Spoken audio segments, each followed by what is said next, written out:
Hello everyone and welcome back to the channel.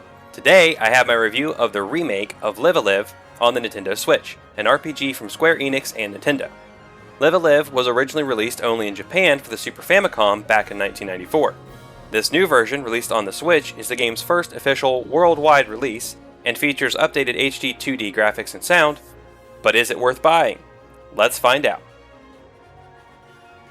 Live a Live contains multiple chapters to play through, with each occurring in a different time period with their own unique stories and heroes.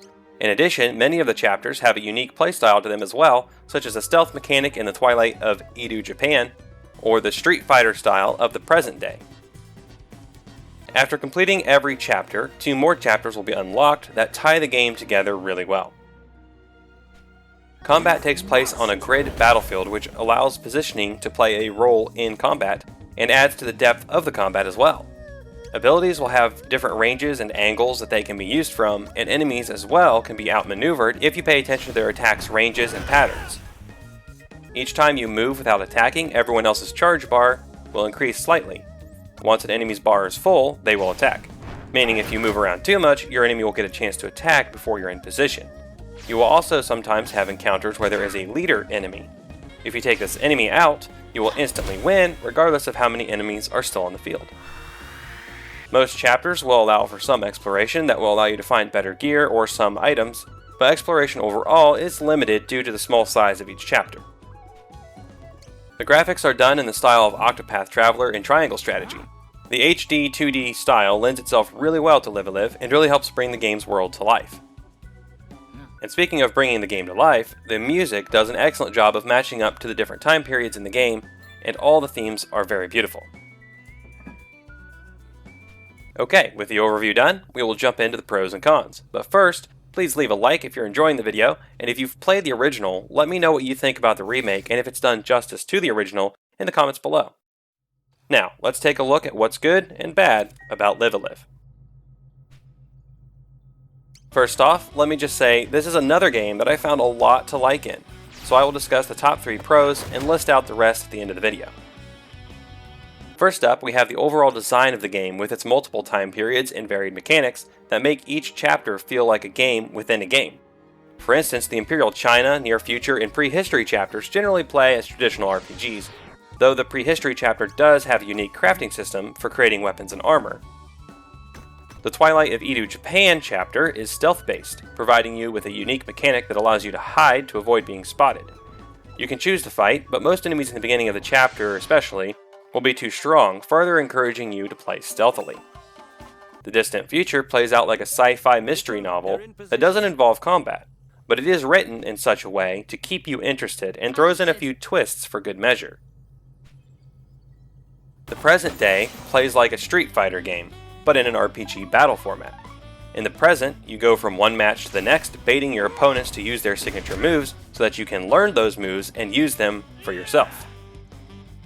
Finally, in the Wild West, the chapter revolves around finding materials to help the townsfolk create traps that, when done properly, will take out the whole outlaw gang attacking the town, leaving you to fight just the leader in the end.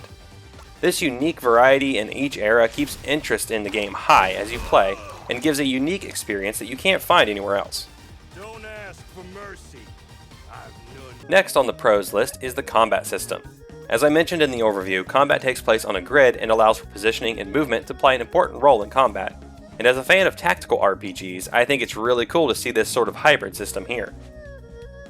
Some of the larger, more difficult enemies can be outmaneuvered, allowing you to get free shots in without retaliation, though this requires you to pay careful attention to both the enemy's position and the edges of the map to avoid getting trapped. Some enemies boast weaknesses and resistances as well, providing more depth to the combat. Finally, you have the battles that include a leader enemy, who when taken out will give you instant victory. These battles remind me of a chessboard where you're trying to outmaneuver your opponent and capture the king. And they add another unique spin to the combat strategy in the game. Overall, the combat isn't difficult once you understand the system, as if you find yourself overmatched, you can easily flee most battles, but Square did a good job of making the battles fun all the same, especially the boss battles. The addition of a grid and enemy leaders sets Live a Live's combat apart from that of most other JRPGs.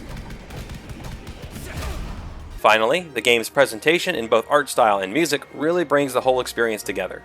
The HD 2D style that is becoming a staple of Square Enix's more recent RPGs is really starting to grow on me, and I think it's a really good look in Live a Live.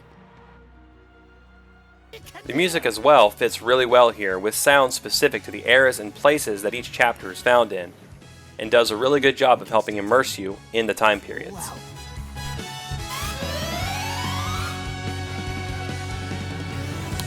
Now that we've covered the top positives about Live a Live, we can move on to the negative. And to be honest, I enjoyed the game so much that I really only have one thing that I could come up with as a negative. And that thing is random encounters in the last 2 chapters. All throughout the game, you can see enemies on the map and avoid them or fight them at your leisure. In the prehistory chapter, you can't see the enemies, but you do have a unique smell mechanic where you can sniff them out, and this allows you to avoid most combat if you choose. In the last 2 chapters that you unlock, however, encounters are random like traditional JRPGs. Now, the encounter rate isn't ridiculous, but still, the fact that you can flee any of these battles with ease just makes them a nuisance when you are traveling from one side of the map to the other.